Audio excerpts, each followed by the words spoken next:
Sejarah mempertahankan suatu wilayah dari penjajahan suatu kaum atau bangsa lain di Nusantara ini sangat beragam. Sehingga tiap daerah di Indonesia memiliki cerita perjuangan dan peran senjata yang dimiliki dalam mempertahankan jajahan itu. Konsekuensi dari hal tersebut tentunya di tiap daerah memiliki benda pusaka yang khas dengan fungsi yang sama sebagai senjata. Tidak terkecuali wilayah Kesultanan Sambas, yang adalah sebuah kerajaan Melayu Islam yang terletak di wilayah pesisir utara, Provinsi Kalimantan Barat. Mengenal benda pusaka yang ada di negeri kita tercinta ini memang sangat beragam ya, mulai dari bentuk, fungsi, hingga keberadaannya dahulu kala yang menjadikan benda-benda pusaka ini sangat bersejarah. Nah, saat ini kita sedang berada di Kabupaten Sambas, Kalimantan Barat untuk melihat benda-benda pusaka apa aja yang ada di Kabupaten Sambas. Nah, penasaran kan? Yuk langsung aja ikuti kami. Let's go!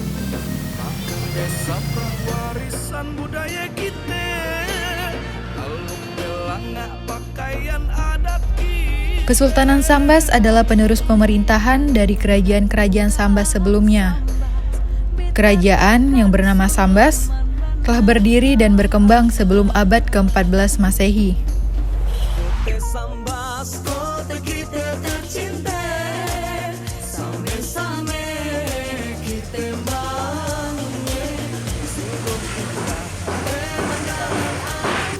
Ini adalah Museum Daerah Kabupaten Sambas yang banyak sekali menyimpan benda-benda bersejarah. Nah, untuk itu sebelumnya kita akan bertemu dengan pihak pengelola museum untuk bertanya-tanya nih seputar meriam yang menjadi ciri khas Kabupaten Sambas ini. Cerita dan perjalanan perkembangan Kerajaan Sambas dapat dilihat dari benda peninggalan sejarah yang ada pada Museum Daerah Sambas saat ini.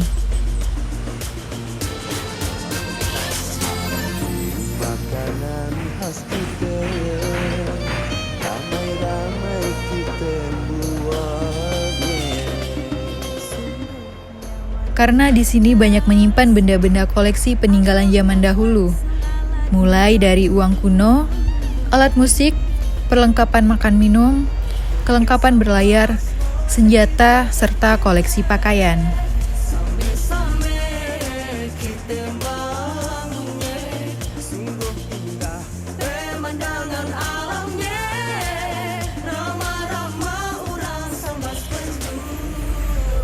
Dilihat dari koleksi senjata peninggalan sejarah ini, terkuak bahwa sejak abad ke-16, masyarakat Sambas telah menguasai teknologi pembuatan meriam, yang kala itu dimanfaatkan sebagai senjata dalam melawan musuh dan pertahanan kerajaan. Iya, meriam. Jadi apa istilahnya ini kurang lebih? Meriam yang diproduksi juga dalam berbagai jenis ukuran. Salah satunya meriam jenis lela, yang kini benda pusaka tersebut disimpan dalam Istana Al-Wazi Kubilah Sambas.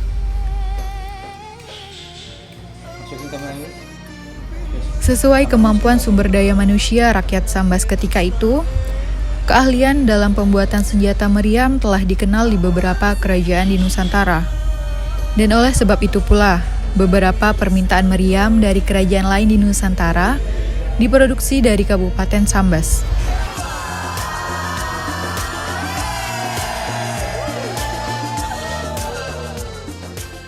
Teknologi meriam ini kita buat di Sambas, dan sebagian meriam-meriam ini juga kita pergunakan di luar wilayah Kesultanan Sambas, seperti ketika Sultan Palembang mengirim surat kepada Sultan Sambas memohon bantuan untuk menghadapi penjajah.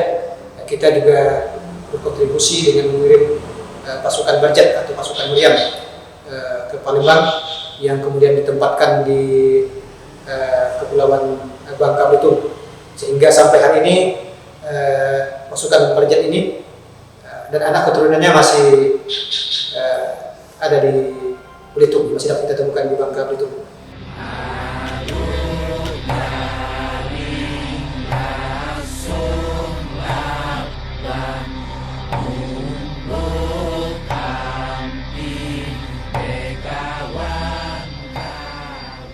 Meriam jenis lela di Sambas digunakan sebagai senjata melawan penjajahan Inggris pada masa lalu.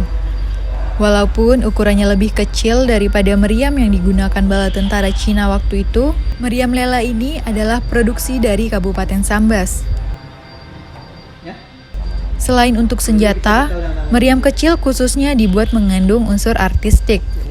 Dapat dilihat pada tubuh meriam ini, tergambar motif pucuk rebung yang merupakan ciri rumpun Melayu yang ada di Kabupaten Sambas.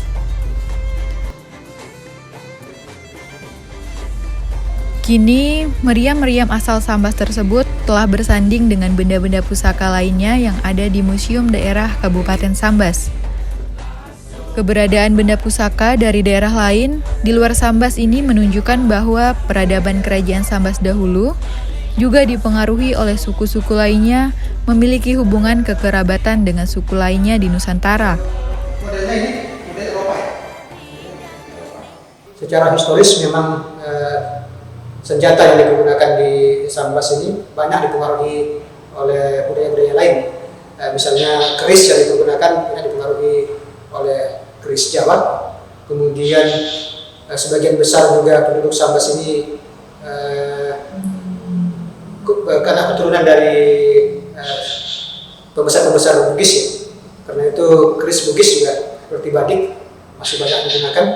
Kita sudah mulai mengenal dan sebagian besar mengadopsi senjata-senjata Eropa dan juga senjata-senjata dari budaya lain seperti Bugis dan Cina.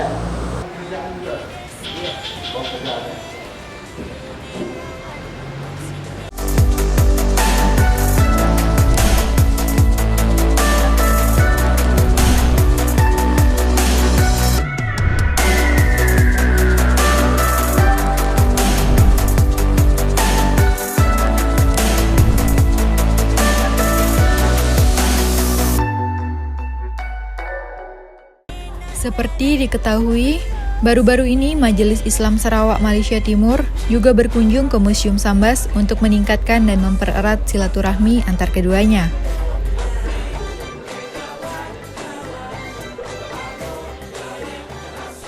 Kedatangan rombongan Majelis Islam Sarawak di Museum Daerah Sambas ini dipimpin oleh Datuk Haji Misnu bin Haji Taha dan didampingi Majelis Pemangku Adat Istana Al-Wazi Kubila Sambas, Urai Riza Fahmi, SPD MPD.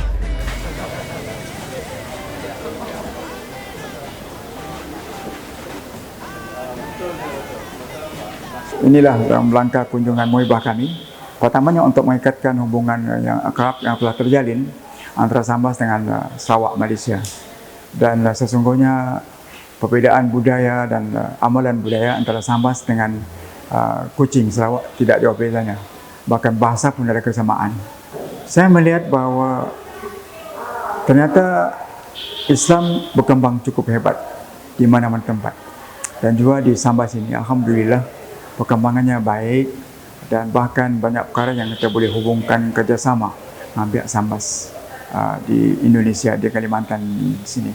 Dan kita bersedia kalau boleh membantu apa yang kita pakai, apa yang kita boleh bantu atas kemampuan kita.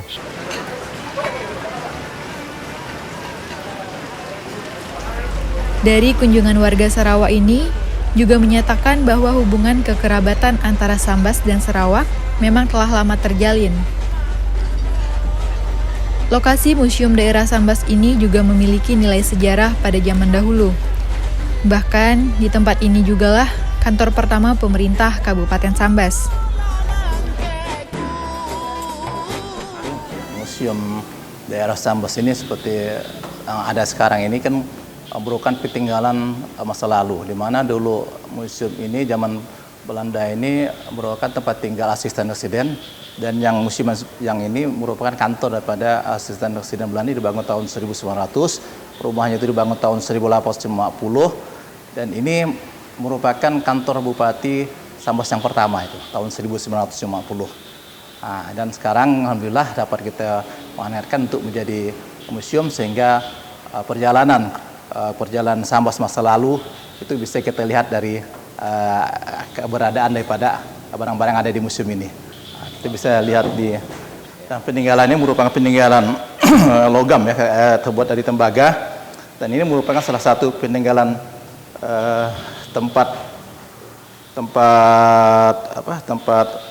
basuh. Kalau zaman dulu kan zaman kerajaan itu untuk tempat air basuh sultan itu menggunakan tembaga seperti ini. Dan ini pada masa lalu dapat ya orang zaman dahulu di Sambas pada masa lalu itu perjalanannya itu di Singapura. Kebanyakan barang-barang ini dijual dari Singapura dan dibawa ke Sambas pada abad 18-an itu. Digunakan oleh kerabat-kerabat di kerajaan Sambas sebagai alat rumah tangga.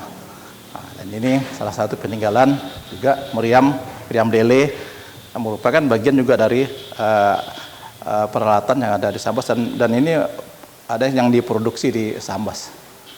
Kalau yang ini merupakan duplikat ya. Ini duplikat dari pakaian sultan.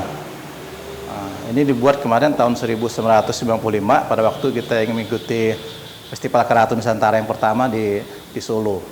Tahun Sambas dan ini juga duplikat pakaian perawis bahasanya.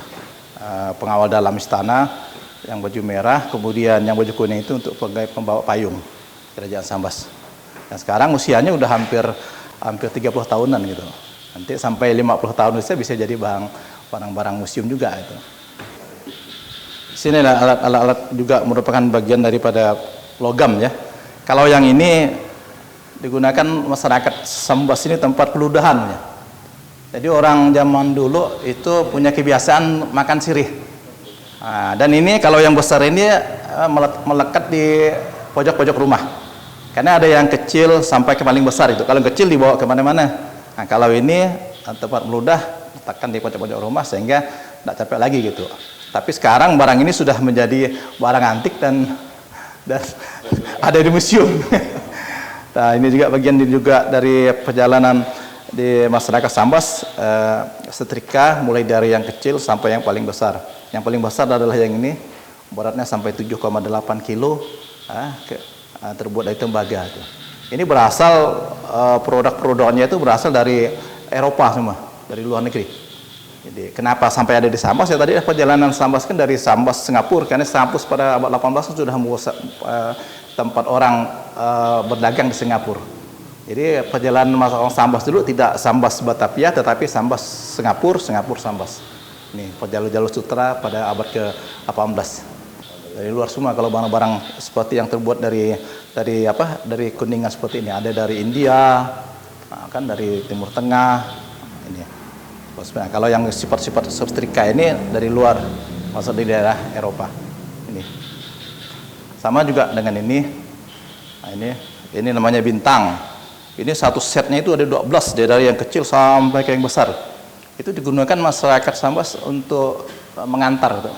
Pada waktu acara meminang, antarannya itu menggunakan bintang 1 sampai 12 dari yang kecil sampai ke yang paling besar. Dan sekarang susah lagi mencarinya, ya. Hanya tinggal beberapa aja. Ini sama juga. Ini ada tempat sirih, kemudian cetakan kue juga terbuat dari jenis logam. Kemudian ini tempat kotak peremasan untuk menyimpan emas. Ada baki, ada talam ini digunakan. Dan ini masa sekarang tidak ada lagi digunakan. Tapi pada masanya itu merupakan pakaian orang sehari-hari. Nah, pakaian orang sehari-hari. Perkembangan zaman ya hanya sebagai tempat hiasan saja lagi. Di sini kita masuk ke ruang penyimpanan khas kerajinan daripada masyarakat Sambas. Ini merupakan kain tenun yang usianya di atas 50 tahun. Ini kain-kain ini bahannya bermacam-macam, yang paling tinggi memang terbuat dari sutra. Dan orang Sambas itu ya memang termasuk penenun yang ulung juga di Nusantara. Karena tempat 3 daerah penenun yang terbesar di Indonesia, Sambas bagian salah satu penghasil tenun kain songket. Di sini yang membedakan songket Sambas dengan songket-songket Minang atau Palembang, ada pembatas di sini. Nah, ini kain putihnya ini, kalau daerah lain enggak ini langsung. Nah, ini kan ada garis putih ini menunjukkan ciri khas ini dari Sambas yang ini. Ini yang tidak dimiliki oleh kain songket yang berasal dari Palembang ataupun dari Minangkabau atau dari Padang. Gitu kan. Nah, yang motif kalau lihat memang agak mirip ya, karena ciri khas Melayu. yang pada umumnya pucuk robong itu sebagai motif utama, selain daripada motif-motif daripada yang lain itu. Ini ke senjata ini yang ada di sini merupakan perjalanan daripada kerajaan Sambas, karena jalur sutra daripada orang Sambas pada masa lalu itu Sambas Sarawak, Sambas Brunei, Sambas Sulu, kemudian Sambas Sumatera, dan Sambas Semenanjung, sehingga senjatanya bervariasi gitu. Jadi senjata Melayu yang ada di sini. Kemudian ada Sambas dari Bugis ke Sambas, bukan Sambas Bugis, tapi dari orang-orang Bugis yang ke Sambas, sehingga juga banyak terdapat di kita ini senjata-senjata orang-orang Bugis. Ini salah satu senjata, ya, banyak bagian senjata itu yang berasal dari beberapa daerah yang ada di wilayah Borneo. Termasuk juga ini peninggalan dari perang Mogul, berasal dari luar negeri, di daerah Mogul, ya, daerah Mogul di daerah Afghanistan ke Pakistan ya, menggunakan pedang ini, dan juga dimiliki oleh para panglima kerajaan Sambas. Ini disesuaikan dengan zamannya. Sama juga ini juga keris-keris ya, lengkap di sini. Yang di bawah inilah yang saya katakan Bugis, peninggalan dari orang Bugis itu merupakan badik ini. Ada juga sondang dari Sulu, Filipina. Nah, kemudian dari keris Melayu ya, dari Brunei, kemudian dari Sumatera. Selain itu kita juga ada peninggalan Belanda. Nah, ini peninggalan dari prajurit Belanda, Opas maksudnya kan. Ini senjata mereka. Belanda, karena kita dijajah Belanda ya, banyak juga peninggalan daripada tentara-tentara Belanda ya sampai sekarang ini. Dan yang menarik adalah di sini. Ini peninggalan daripada kongsi tambang emas Cina. Masuknya tambang emas Cina itu sekitar abad ke-17 di Sambas, itu berawal dari suksesnya Sultan Mempawah itu mendatangkan penambang dari Cina. Kesuksesannya itu diikuti oleh Sambas gitu kan, sehingga Sultan Sambas juga mengundang penambang-penambang Cina untuk menambang emas di kerajaan Sambas. Dan yang pertama di sana memang di Montrado, itu sekarang masuk wilayah Bengkayang. Dan ini merupakan senjata-senjata mereka, karena sampai akhirnya mereka itu melakukan pemberontakan gitu terhadap raja dengan senjata yang sangat canggih. Dari masa ke masa penambang emas itu berkembang menjadi bahkan mendirikan sebuah negara di dalam kerajaan pada masa itu ya. Ini juga merupakan peninggalan daripada prajurit kerajaan ya. Tombak-tombak ini digunakan oleh pasukan kerajaan Sambas pada masa lalu. Ini juga peninggalan ini ya. Ini didapat di daerah Selobat nih. Di daerah Selobat pada waktu satu paket dengan meriam ini. Jadi pada waktu masyarakat ingin menyangkul tanah untuk meladang, jadi ada timbunan tanah. Di situ didapatlah meriam cantu ini. Meriam cantu digunakan senjata mereka pada masa lalu, dan dengan senjata-senjata ini jadi menyatu. Jadi ada belasan meriam ini ditambah dengan trisula, ya, pedang yang digunakan pada waktu mereka melakukan pemberontakan, disembunyikan gitu kan, dan oleh masyarakat setelah ditemukan kemudian diserahkan kepada pemerintah daerah. Ini juga peninggalan tempayan ya, tempayan dari bervariasi gitu kan, ada dari Cina, ada dari Vietnam. Pada masa lalu kalau yang dari Cina itu biasa mereka gunakan untuk belayar jauh, itu tempat menyimpan telur asin. Nah, kemudian kalau kita di sini, kalau ini gunakan untuk, kalau datang ke sini digunakan untuk tempat beras sampai sekarang. Dan ini berwarna hijau ya, memang dibuat secara alami oleh pengrajinnya pada masa lalu. Dan di ruangan keramik ini juga merupakan peninggalan pada masa lalu, di mana ini pinggan-pinggan ini bervariasi, ada yang terbuat buatan dari Cina, ada juga buatan dari Eropa. Dan digunakan pinggan piring. Ini yang kalau yang kecil namanya piring, yang besar untuk tempat nasi namanya pinggan. Kalau untuk yang besar lagi namanya pinggan sapah. Ini tempat lauk. Kalau ini tempat lauk, ini tempat pinggan nasi. Nah, untuk tempat wadah yang besar itu namanya pinggan saprah yang digunakan oleh masyarakat Sabas untuk acara saprahan. Jadi satu saprah itu 6 orang. Nah, dengan lauknya ada 5 macam lauk. Itu melambangkan filosofinya ya rukun iman. Yang 6 itu rukun iman 6, rukun Islam itu 5 macam lauk, dengan orang yang bersaprah itu 6 orang. Ini peninggalan. Ya, kemudian sama juga ini keramik juga berasal dari Cina ya pada masa lalu. Dan ini mereka peninggalan daripada bom ya. Bom pada waktu Jepang ingin ngebom Sambas, jadi ada 2 ini yang tidak meledak itu. Nah, pada waktu Kalbar dikuasai oleh Jepang kan, daya kan dibom, Pontianak dibom, kemudian salah satunya Sambas juga dibom, dan ada di antaranya yang tidak meledak. Ini yang kita kebetulan diambil orang dan kita simpan di museum ini. Dan ini saya katakan tadi namanya pinggan saprah. Ya, pinggan saprah yang untuk mendukung adat istiadat orang Sambas itu, bahwa satu saprah itu terdiri dari 6 orang, dan ini tempat nasinya itu. Jadi satu nasi tempat ini dimakan oleh 6 orang, paling ramai 6 orang, bisa 5 bisa, tapi ya paling sering memang tuh 6 orang. Oke, saya rasa cukup sekian dari kami dari Museum Daerah Sambas. Terima kasih ya atas kunjungannya ke museum. Semoga museum ini ke depannya bisa lebih memperkenal Sambas lebih luas lagi, karena Sambas itu banyak ceritanya.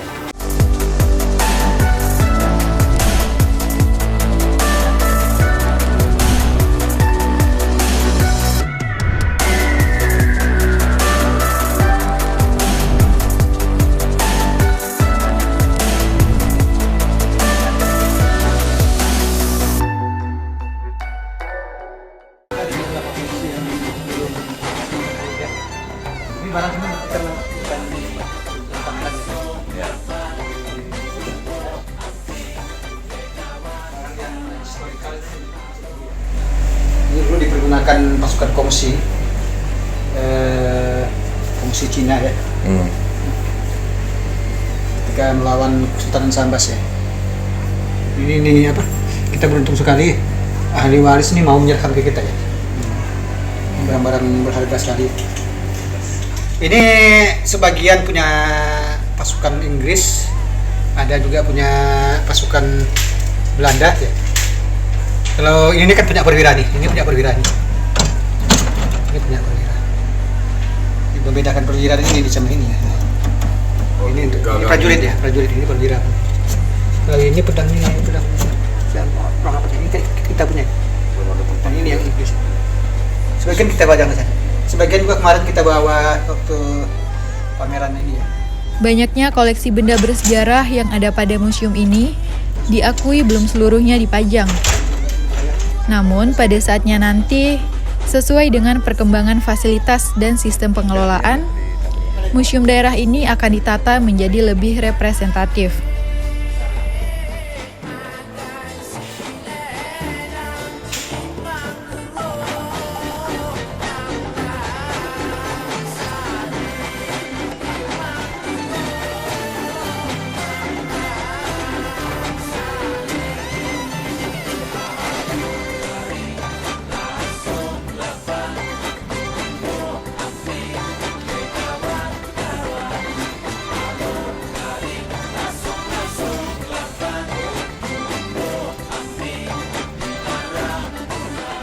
Jadi kita untuk mengelola museum itu tidak tanggung-tanggung gitu.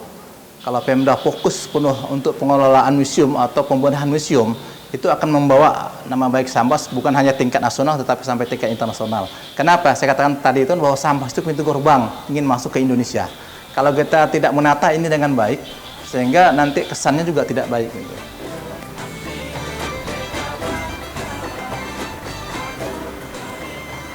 Ya, demikianlah pemirsa TVRI mengenai benda-benda pusaka yang ada di Kabupaten Sambas ini. Semoga dengan adanya pengetahuan tentang peran dan bentuk benda-benda pusaka ini dapat memberi wawasan serta rasa kecintaan kita terhadap bangsa Indonesia. Saya Murinda Sari, sampai jumpa, dadah!